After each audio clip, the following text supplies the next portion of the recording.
नमस्कार, मी डॉक्टर मच्छिंद्र वांगर महाराष्ट्रातील हवामान परिस्थिती संदर्भात ताजा अंदाज देणार आहे. आपण बघतो की सध्या संपूर्ण केरळपासून गोव्यापर्यंत किनारपट्टी भागामध्ये पावसास अनुकूल स्थिती निर्माण झालेली आहे. अरबी समुद्र आणि बंगालच्या उपसागराच्या दक्षिण टोकाला भरपूर बाष्प आहे, जे पावसास अनुकूल आहे. त्यामुळे या पार्श्वभूमीवर आपण उत्तर भारतातही बघतो की WD पाठी WD येतोय आणि त्यामुळे थंडीचं वातावरण वाढण्याकरता हे सर्व बाबी कारणीभूत ठरणार आहेत. शिवाय काही जिल्ह्यांमध्ये महाराष्ट्रात पावसाचं वातावरण देखील सुरू झालं आहे.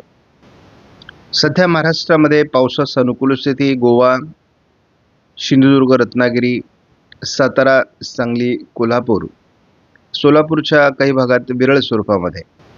या परिस्थितीमध्ये काही ठिकाणी हलका ते मध्यम स्वरूपाचा पाऊस काल झाल्याची माहिती शेतकऱ्यांनी कळवली आहे आणि हे वातावरण हलक्या स्वरूपात आज उद्याही राहण्याची शक्यता आहे. आपण सुरुवातीला थंडीचा अंदाज पुन्हा एकदा बघूयात. आज पावसाळी वातावरण काही भागात आणि ढगाळ वातावरण असल्यामुळे महाराष्ट्रात केवळ उत्तर महाराष्ट्रात थंडी दिसते आहे. विदर्भात थोडा हलका प्रभाव आहे. 16 तारखेलाही थंडी महाराष्ट्रात कमीच राहणार आहे. मात्र पूर्व विदर्भात थंडी सुरू होईल.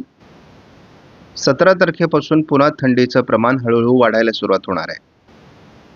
18 तारखेला महाराष्ट्राच्या बऱ्याच भागात थंडीचा कडाका सुरू होईल.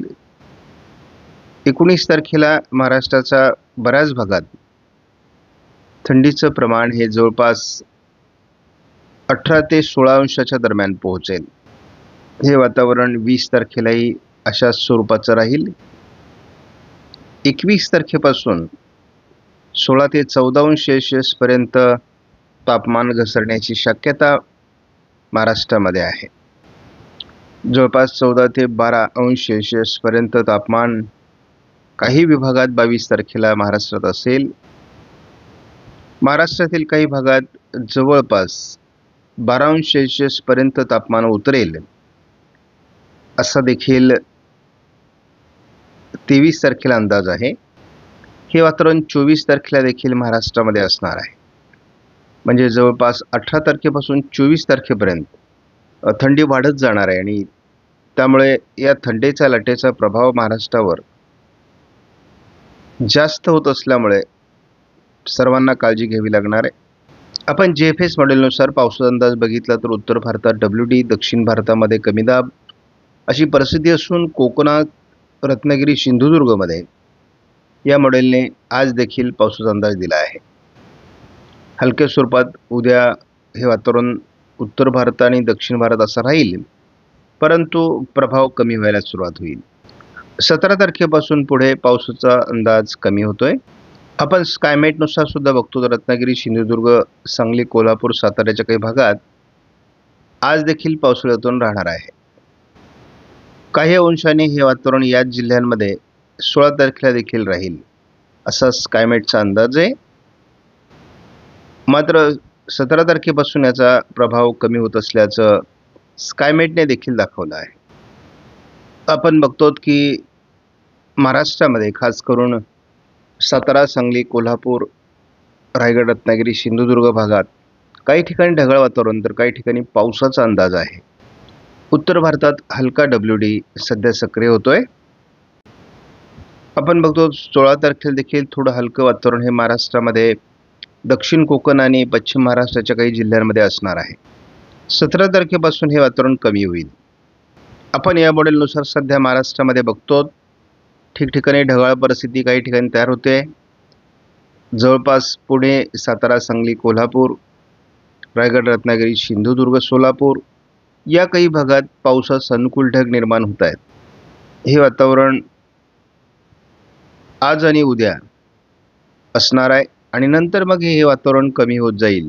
17-18 तारखेपासून याचा प्रभाव महाराष्ट्रातील संपण्याची शक्यता आहे. रत्नागिरी, सिंधुदुर्ग, सातारा, सांगली, सोलापूरच्या पश्चिमी भागामध्ये विरळ स्वरूपात पावसाला सुरुवात झालेली आहे. आज देखील हे वातावरण असणार आहे. महाराष्ट्रात इतरत्र केवळ ढगाळ परिस्थिती असणार आहे. त्यामुळे फारसं पावसाळी वातावरण महाराष्ट्रात या जिल्ह्याच्या व्यतिरिक्त राहणार नाही. आपण बघतो की आज आपल्याला याचा प्रभाव जवळपास पुढील 3 दिवस जरी आपण अंदाज घेतला तरी देखील हलक्या स्वरूपात कमी होताना दाखवलेलं. त्यामुळे सातारा, सांगली, कोल्हापूर, रायगड, रत्नागिरी, सिंधुदुर्गच्या काही भागात हे वातावरण राहण्याची शक्यता आहे. आपण जर सध्याचा अंदाज घेतला तरी सध्या देखील ढगाळ परिस्थिती आणि पावसास अनुकूल स्थिती रत्नागिरी, सिंधुदुर्ग, सातारा, सांगली, कोल्हापूर या भागात आजही असणार आहे. जवळपास पुण्याच्या दक्षिणी भागापर्यंत त्याचा प्रभाव राहील असा अंदाज आहे. आज रात्री देखील थोडंफार वातावरण ते राहू शकतं. 16 तारखेला देखील याचा हलका प्रभाव महाराष्ट्रावर आपल्याला या जिल्ह्यांमध्ये जाणवणार आहे, परंतु त्याचा प्रभाव 16 तारखेलाच कमी होईल. 19 तारखेला गोंदिया आणि गडचिरोलीमध्ये 15° किमान तापमान असणार आहे, तर जवळपास 18° तापमान इतर ठिकाणी कमाल स्वरूपात असणार आहे. गडचिरोलीमध्ये तापमान 20 तारखेला 14° वर पोहोचेल. त्याच वेळेस साताऱ्याला देखील 15° वर तापमान येणार आहे. हे किमान तापमान आहे, तर कमाल तापमान हे 17° असेल. त्याच्यामुळे महाराष्ट्रात थंडीचा प्रभाव जाणवणार आहे. आपण बघतो गोंदियामध्ये 14° तापमान हे आपल्याला 21 तारखेला दिसतंय, तर सातारा, बीड या भागामध्ये 15° पर्यंत तापमान उतरणार आहे. अकोल्यामध्ये 15° तापमान आहे. मात्र आपण बघतो नंदुरबार, जळगाव भागात 18° तापमान असणार आहे. पूर्व विदर्भामध्ये थंडीचा अधिक जोर आहे. गडचिरोली, गोंदियात 14° तापमान, तर इतरत्र म्हणजे जवळपास सातारा, बीड, लातूर या भागात 15° पर्यंत तापमान राहणार आहे. हे किमान तापमान आहे, तर इतरत्र 17° तापमान राहील आणि ही थंडीच्या लाटेची कडाक्याची स्थिती आहे. सर्वाधिक थंडीचा दिवस गोंदियामध्ये 23 तारीख दिसतोय, कारण 13° पर्यंत तापमान उतरण्याचा अंदाज या ठिकाणी स्पष्ट होतोय. 24 तारखेला गोंदियात पुन्हा 14° पर्यंत तापमान राहणार आहे आणि या इतर ठिकाणी पुन्हा 15°, तर काही ठिकाणी 17° तापमान राहणार आहे. तर साधारणपणे आपण असं बघतो की थंडीची लाट जवळपास 24 तारखेपर्यंत 18-19 तारखेपासून पुढे सातत्याने वाढत जाणार आहे. या दरम्यान सर्वांनी काळजी घ्या. उबदार कपडे वापरणं आणि शेतामध्ये हलक्या स्वरूपात धुराचा वापर करणं आवश्यक आहे.